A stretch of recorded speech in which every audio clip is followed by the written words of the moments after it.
Hello, gentlemen. Welcome to week 6, final week of the course, and last bit of material before the final exam. This week we're going to look at finishing up some pre-calc stuff. Some of it will be a review of some of the concepts that you've covered in the past, maybe a little bit more in depth.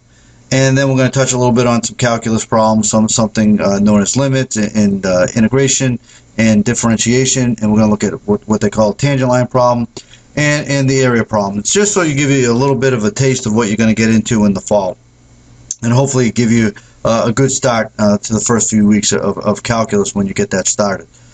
This week, like I said, is we're going to look at Chapter 7, some parts of Chapter 7, and hopefully this stuff will be pretty straightforward for you.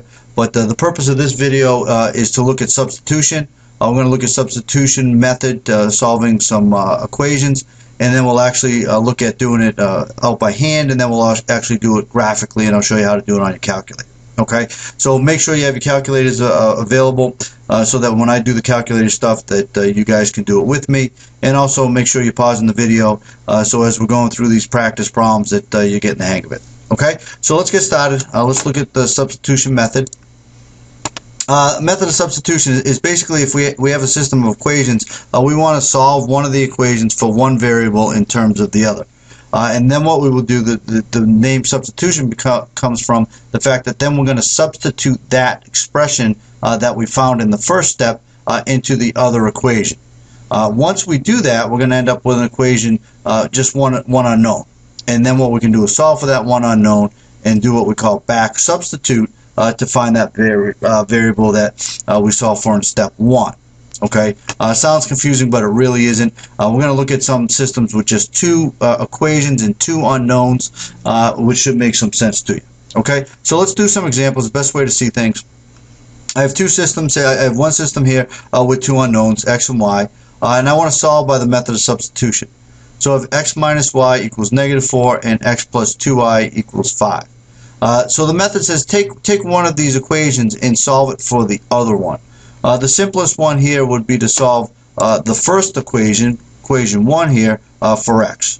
If I solve equation 1 for x, I get x is equal to y minus 4. Okay? I just bring the y term over. Now what the method tells me to do is wherever I see an x in the second equation, I'm going to substitute y minus 4. Okay? So instead of having x here, I have y minus 4. Again, let me get my pen here. So wherever I saw the x in this equation, right here, I plugged in y minus 4 like that. Okay? Plus 2y is equal to 5. Now if you look at this, there's only one unknown. The only unknown here is y, and I can solve for that. Okay? I can combine 3y minus 4 is equal to 5. So that if I bring the 4 over, here I will get 3y is equal to 9, or y is equal to 3. Okay? So now I have my y value, and what I need to do now is back substitute to solve for x. And I'm going to use this equation right there to solve for my x. And I do that by just plugging in that 3 for y, and you should see that I'm going to get -1. Okay? I want to check my solution, so -1 comma 3, does that work? I plug in the -1 for x, and then I plug in 3 for y, and as you can see, it does work. Okay, so the solution here is the point -1, 3. All right, and these are two linear equations, and they have a line that would intersect at that point. Let's do another one. This one's a little different because I got a y squared term. Whenever you have a square term and a linear term, my advice to you is solve for the linear term. Okay, it'll make life easier for you. So what I would do is solve 1 for x. If I solve 1 for x, I'm going to get x is equal to 2y. Okay, and then again, now I'm going to plug that result back into the second equation. So wherever I see an x in this equation, I'm going to plug in 2y. If I do that, I'm going to get 3 times 2y minus y squared is equal to 0. Now I have an equation of just one variable. Okay? I can factor out a y. Again, I skipped a step here. This would be 6y minus y squared is equal to 0.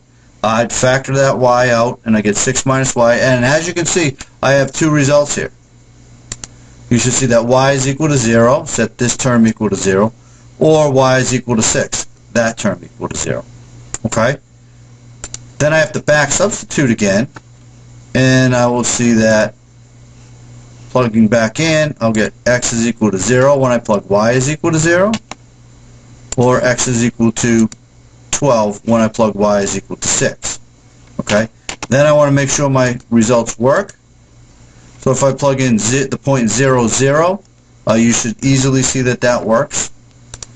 If I plug in the point 6, 12, again, you should see that works. So I have two solutions here to this problem because I have a graph here that's like a sideways parabola and a line that's going to intersect at 2 points. Okay?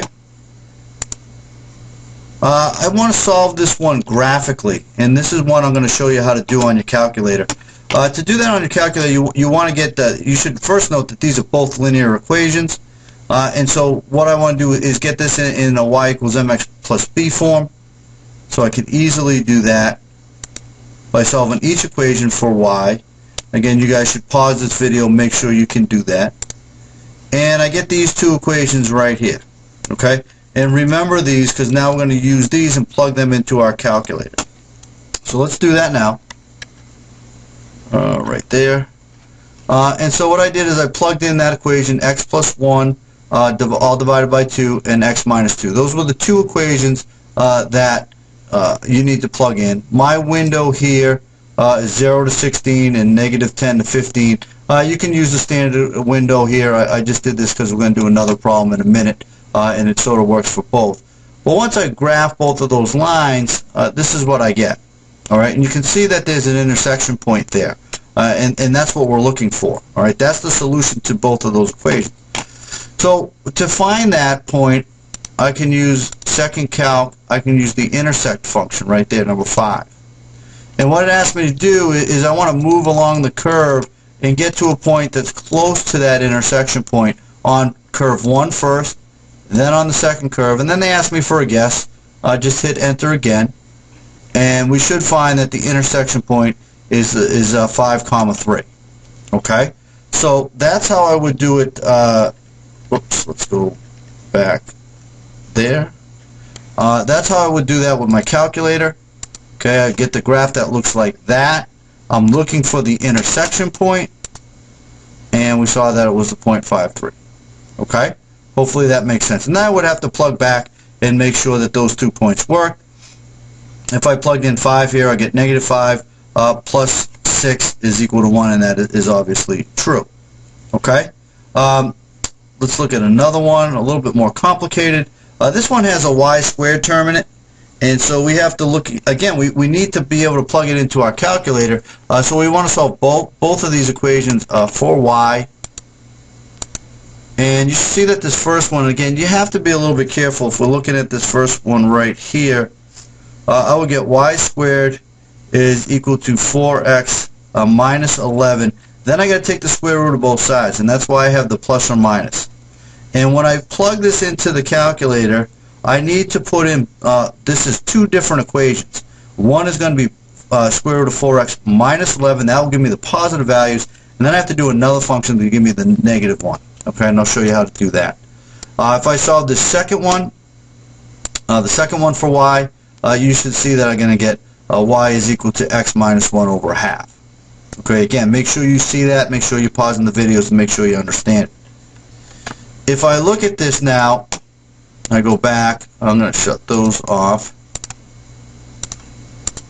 And here is the first one, the positive 4x minus 11 to the 1/2. That's the square root, same as the square root. Here's the negative one. And let me just show you one thing quickly. If I turn that one on and I ask it to graph, I'm only going to get the top part of that graph. Okay? If I want to get the bottom part, I also have to turn that part of the function on too. Okay? So there's the first part. There's the negative value. Okay? Because remember, when I take the square root, I'm only going to get the positive value. I need to get both of them. And I want to see where that intersects with the line right there that we solved for. and if I graph that, you will get something like that. And we have two intersection points, sort of like we did before. Okay, let's change our window just a little bit. It actually only intersects the first one, the first term, and so we don't need to go all the way that high. Let's go like that. Let's go up a little higher. Let's go up to 17. See if I get a better picture here. What's going on? There's the other line. Okay, so I'm intersecting down here, and I'm intersecting up there. I'm actually going to shut this second curve off because I don't need it. I don't need that negative part because I'm not intersecting there. Okay, so if I regraph, and again I want to use that intersection function, second calc, 5, enter, enter, and we get the point 15,7 is one of them. It's hard to see where we are.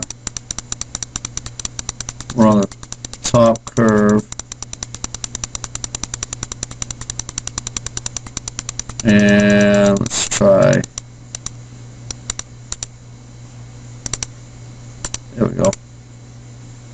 So we get the 0.31 and 15.7. Okay, not sure what happened on that first go around, but let's see how we've made out here. Want to graph each. There were our two intersections. Again, this is the negative part right there. This bottom part right here is the negative square root of 4x minus 11, and the top part was the positive value. And then our intersection points, as we found, 15,7 and 3,1. Okay, so hopefully that makes some sense to you. Here's some practice problems. I want you to read section 7.1. You've done this before. You've done substitution, so just let's get some practice. Here's some practice problems to work on. They should be pretty straightforward for you. Make sure you're understanding the graphing part, because oftentimes you'll have to do some intersections between curves, and they're not always linear, and it's not always that easy to set them equal to each other. Okay, so make sure you understand both the substitution method and how to do it graphically. Okay, again, if you guys have any questions, make sure that you're checking into a Google Hangout session, or you're emailing me for some extra help. All right, fellas, have a good day.